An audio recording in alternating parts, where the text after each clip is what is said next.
Alhamdulillahi Rabbil Alamin, wa bi ni'matihi tatimmu s-salihat. Asyhadu an la ilaha illallah wahdahu la syarika lah, wa asyhadu anna Muhammadan abduhu wa rasuluhul karim. Allahumma salli wa sallim ala nabiyyina wa sayyidina al-Mustafa Muhammadin wa ala alihi wa ashabihi ajma'in. Amma ba'd. Rabbi shrah li sadri wa yassir li amri wahlul 'uqdatam min lisani yafqahu qawli. Segala puji bagi Allah, kemudian salawat dan salam kepada Rasulullah, pada keluarga dan seluruh sahabat-sahabatnya. Bapak Ibu jemaah salat subuh yang Allah muliakan insyaAllah di dunia dan di akhirat,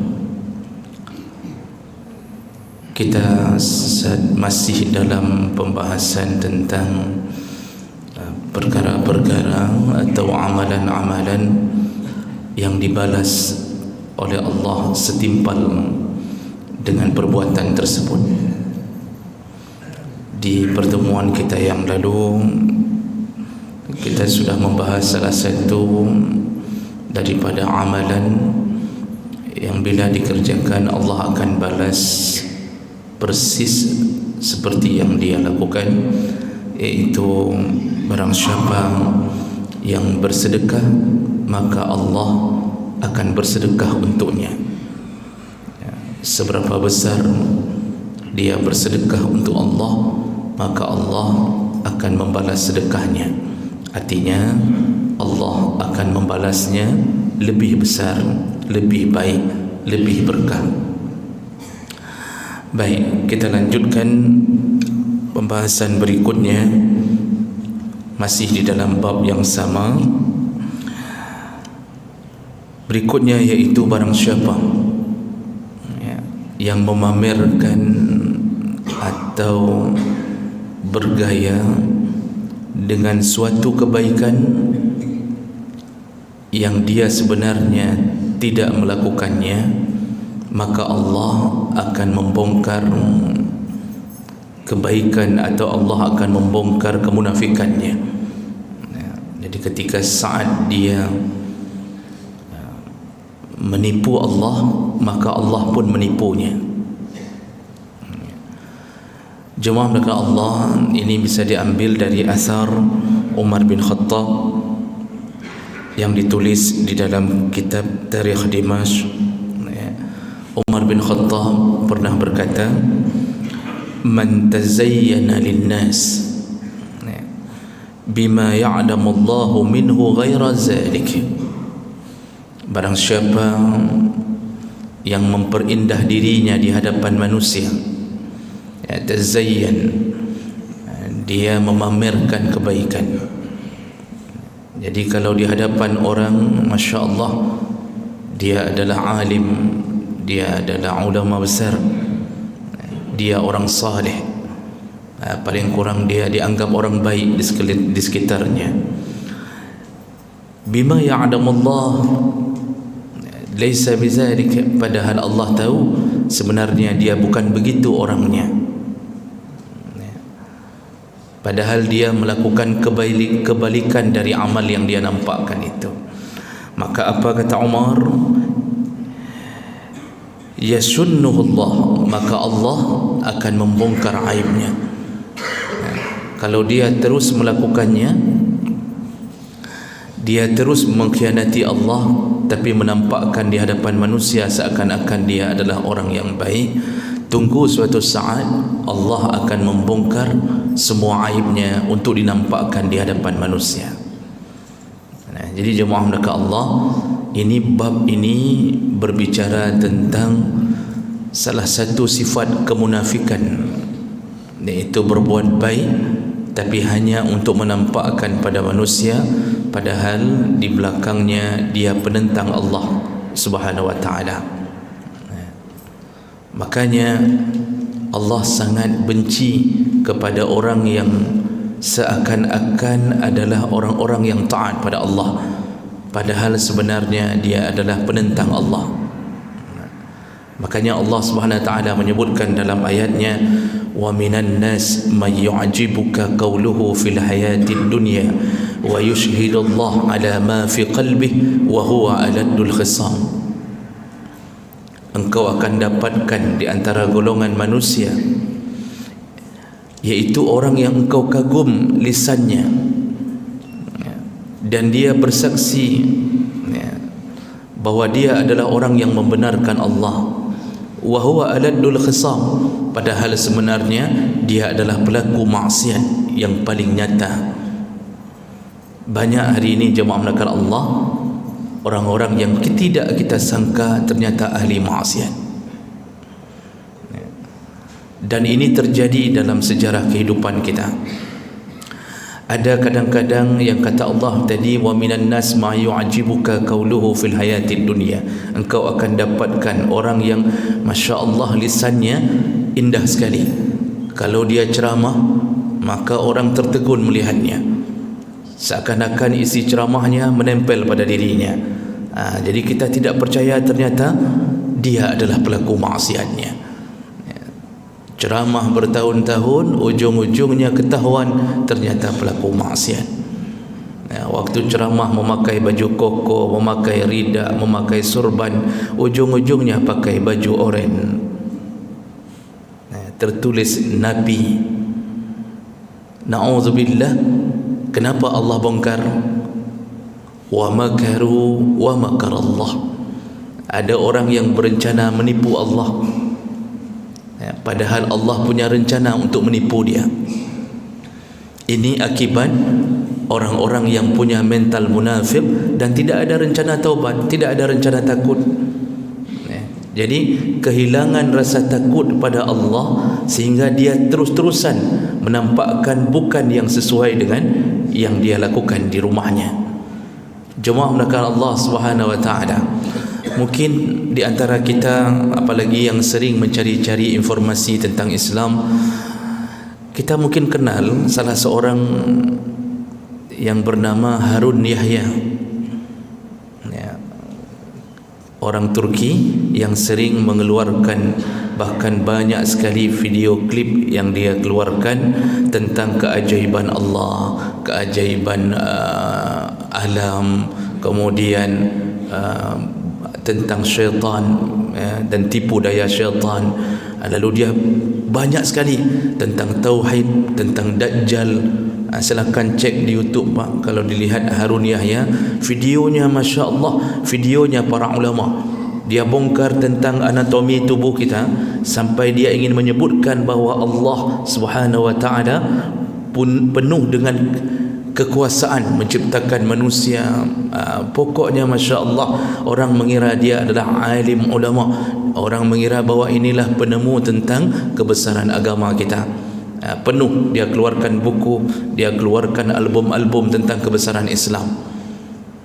Beberapa tahun yang lalu ternyata ditangkap oleh pemerintah Turki. Apa yang terjadi? Ternyata dia punya klub seks, dan dia punya peliharaan perempuan-perempuan, atau seperti satu rumah yang dia punya para selir untuk dizinainya. Sungguh berita yang tidak masuk akal di saat itu. Seorang Harun Yahya tiba-tiba ditangkap, ternyata pelaku maksiat terbesar di Turki. Jadi rumahnya rumah bordir, dan semua perempuan-perempuan itu miliknya, puluhan orang. Jadi dia tinggal mengganti-ganti saja.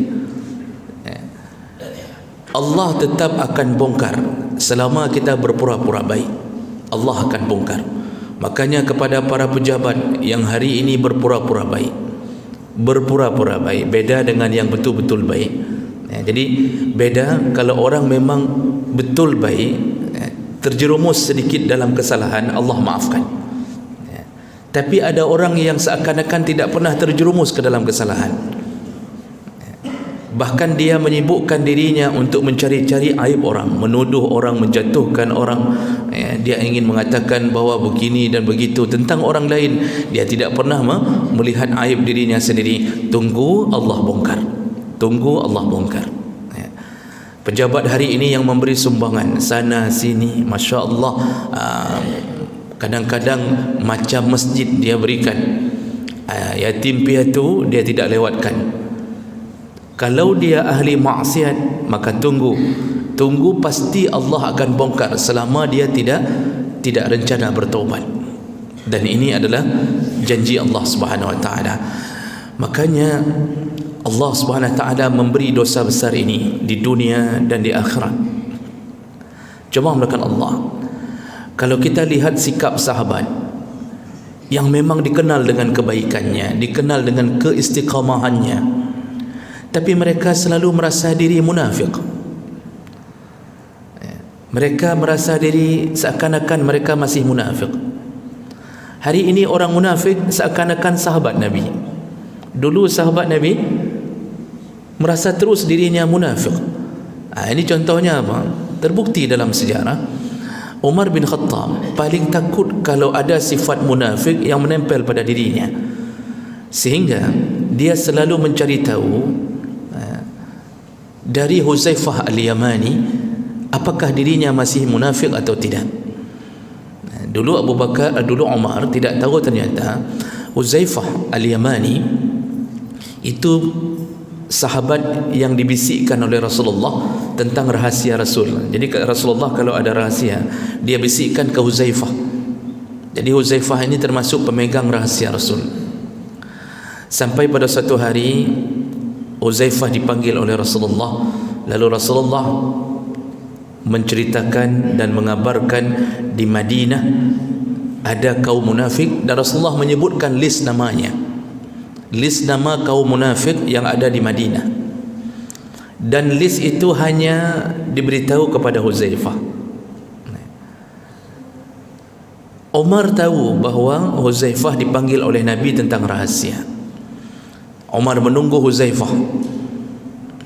Lalu Umar bertanya, apa yang diceritakan Nabi kepadamu?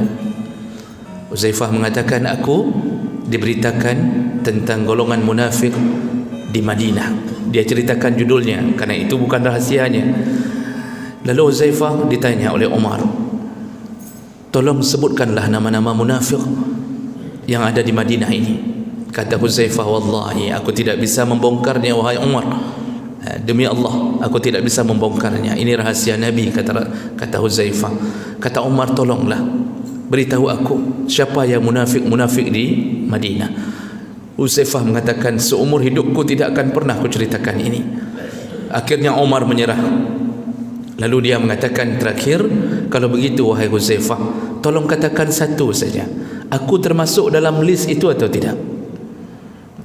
Aku termasuk dalam golongan orang yang disebut Nabi munafik atau tidak? Di situ Umar mengatakan, di situ Huzaifah mengatakan, tidak ada namamu wahai Umar. Barulah dia bergembira, saking takutnya dia jatuh ke dalam kemunafikan. Tapi anehnya setelah itu, setiap kali bertemu dengan Huzaifah, Umar selalu menghampirinya dan bertanya, ya Huzaifah, masih ada tanda munafik pada diriku? Padahal sudah disebutkan dia bukan munafik. Setiap kali bertemu dia bertanya, cuba lihatlah, ada tidak sifat munafik pada diriku? Huzaifah mengatakan, tidak ada wahai Umar. Tapi dia terus merasa seakan-akan dia adalah munafik. Ini ciri orang saleh, ciri orang alim, selalu merasa rendah diri, selalu merasa rendah hati, tawadhu', qanaah pada dirinya. Abu Bakar juga punya perasaan yang sama. Ada salah seorang sahabat bernama Handalah bin Amir. Ketika dia bertemu dengan Abu Bakar, dia mengatakan, ya Abu Bakrin, wahai Abu Bakar, aku munafik. Abu Bakar terkejut. Apa yang kau katakan ini? Kata Abu Bakar. Handalah mengulang, akulah munafik. Lalu Abu Bakar bertanya, kenapa engkau menyebut dirimu munafik? Kata Handalah, bukankah kita kalau sedang mendengarkan Nabi bicara, ketika Nabi bicara tentang surga, tentang neraka, seakan-akan kita dekat sekali dengan surga, dan seakan-akan kita terlalu dekat dengan neraka, sehingga timbullah harapan dan timbullah ketakutan. Kita menangis di hadapan Nabi, kita begitu takutnya terhadap Allah di hadapan Nabi. Tapi di belakang Nabi, ketika kita berjumpa dengan isteri kita, berjumpa dengan anak-anak kita, tiba-tiba kita lupa dengan surga, kita lupa dengan neraka. Bukankah kita munafik? Kata Abu Bakar, kalau itu yang engkau maksud, maka aku pun munafik. Aku juga begitu, kata Abu Bakar.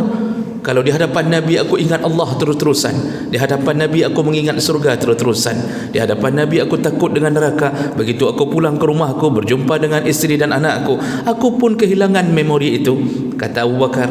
Jadi kalau engkau maksudkan itu, aku pun munafik. Berarti kita sama-sama munafik. Akhirnya mereka khawatir terhadap itu, pergilah kembali menuju ke Rasulullah. Lalu mereka menceritakan, ya Rasulullah, kami ini bagaimana keadaan kami? Hati kami ini kalau di hadapanmu kami begitu seakan-akan ingin masuk ke dalam surga, dan kami ingin berlari dari neraka. Tapi di belakangmu kami lupa, kami sibuk dengan anak kami sibuk dengan isteri kami. Kata Rasulullah, wahai sahabatku, kalian bukan munafik. Seandainya kalian sepertiku, terus-terusan melakukan amal dan terus-terusan, dan engkau mengetahui tentang surga dan neraka, malaikat akan menjabat tanganmu, kata Rasulullah. Saking hebatnya engkau kalau engkau sepertiku. Tapi kalian bukan Rasul, dan aku pun karena Rasul, karena aku diberi kelebihan oleh Allah, karena aku Rasul. Tidak mengapa wahai sahabatku, kata Rasulullah, beramallah perlahan-perlahan. Maksudnya teruslah bertambah baik, teruslah bertambah baik. Inilah sifat orang yang baik. Jadi merasa tidak baik, tapi dia terus bertambah baik. Tapi kalau orang yang tidak baik itu, dia merasa baik tapi terus bertambah tidak baik. Jadi bahasa katanya gaduh pujo-pujoro. Sayalah yang paling alim, sayalah. Untuk orang lain dia tunjuk-tunjuk, dia tidak betul, ini tidak betul, ini seharusnya tidak boleh di masjid ini. Kalau ada imam yang salat, di mata dia selalu tidak benar. Dia tidak mau mengikuti jamaah imam fulan, dia tidak mau mengikuti kalau imamnya fulan, lalu dia salat sendiri seakan-akan tidak sah dengan imam fulan.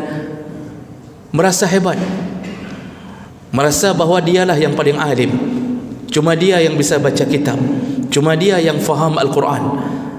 Tapi kita tidak tahu di belakangnya siapakah dia.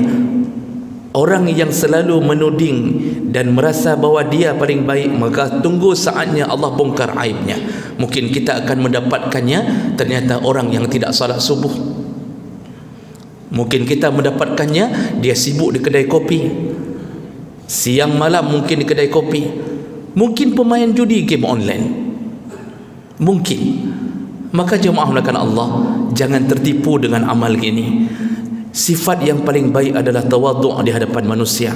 Jangan bangga-banggakan amal kita, karena kalau kita punya sifat nifaq, maka Allah akan tunggu di akhirat. Allah tunggu di akhirat. Siksa kepada orang munafik lebih hebat daripada siksa kepada orang kafir. Karena orang munafik faham agama, tapi dia melawan agamanya. Orang kafir memang tidak faham agama. Maka jemaah melakukan Allah, ada hadis Nabi SAW. Rasulullah berkata, nanti di neraka ada sekelompok kaum, kata Rasulullah, siksanya dia ketika berada dalam neraka, terbongkarlah, keluarlah usus dari perutnya, keluar usus dari perutnya, dan usus itu terus keluar. Anehnya dia mengelilingi ususnya sendiri. Jadi dia kelilingi ususnya sendiri, dia kelilingi ususnya sendiri. Sampai penduduk neraka pun heran melihatnya. Jangankan penduduk surga, penduduk neraka mendang dah ini. Aneh orang ini. Maksudnya tidak pernah dilihat siksa seperti itu. Dia mengelilingi ususnya sendiri setelah dikeluarkannya.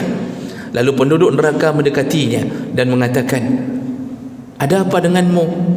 Kami saja heran melihatmu, siksa kami tidak seperti siksamu. Lalu orang ini menjawab, penduduk neraka kemudian mengatakan, bukankah engkau dulu yang suka memberi informasi, atau engkau suka menceramahi orang kebaikan? Bukankah dulu engkau melarang kemungkaran? Di situlah kemudian orang ini mengatakan bahawa benar, aku dulu menyuruh kebaikan dan melarang kemungkaran, tapi ketika aku menyuruh orang lain kebaikan, aku tidak melakukan kebaikan itu. Dan ketika aku melarang orang lain untuk berbuat kemungkaran, malah aku melakukannya.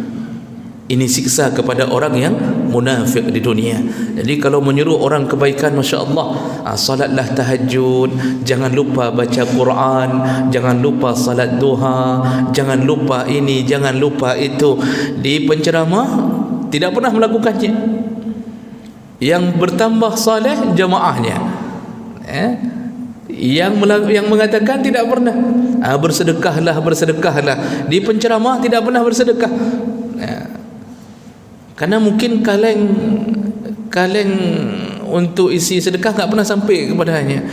Kalau sudah sampai ke penceramah diselanginya, maka penceramah tidak pernah kasih sedekah. Jemaah maka Allah, ini amalan-amalan yang paling berbahaya, menyuruh orang lain berbuat baik tapi kemudian dia tidak pernah melakukannya. Atau kebalikannya, dia melarang orang berbuat kemungkaran.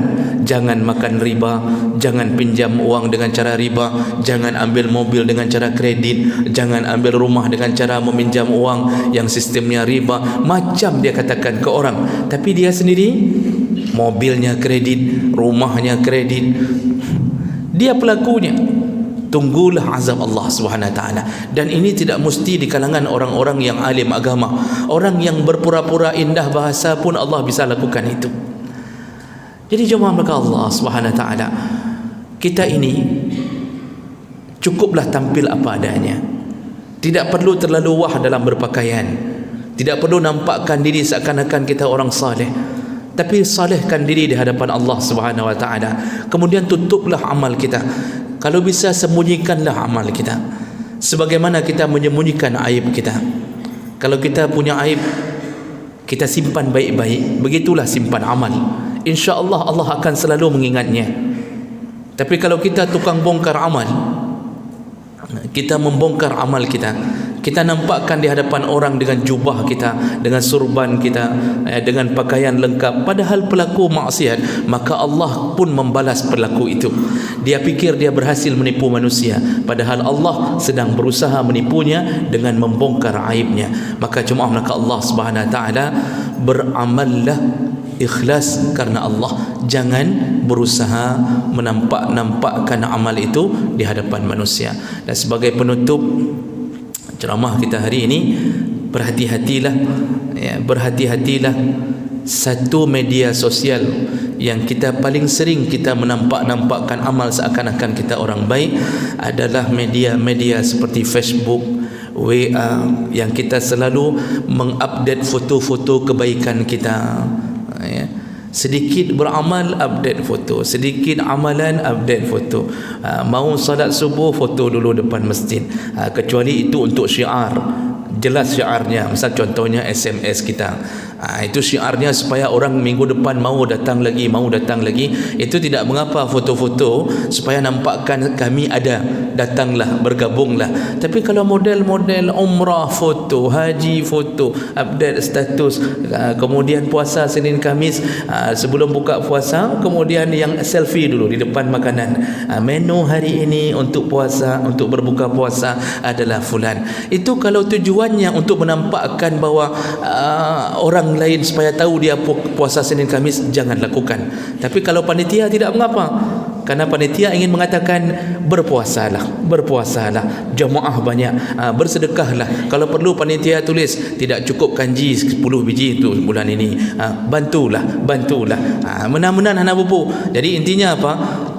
Tutuplah amal, beramallah hanya karena Allah. Jangan bongkar, pasti Allah akan bongkar persis seperti apa yang dia munafikkan di belakang Allah Subhanahu wa taala. Mudah-mudahan bermanfaat. Subhanakallahumma bihamdik, asyhadu an la ilaha illa anta, astaghfiruka wa atubu ilaik. Wassalamu alaikum warahmatullahi wabarakatuh.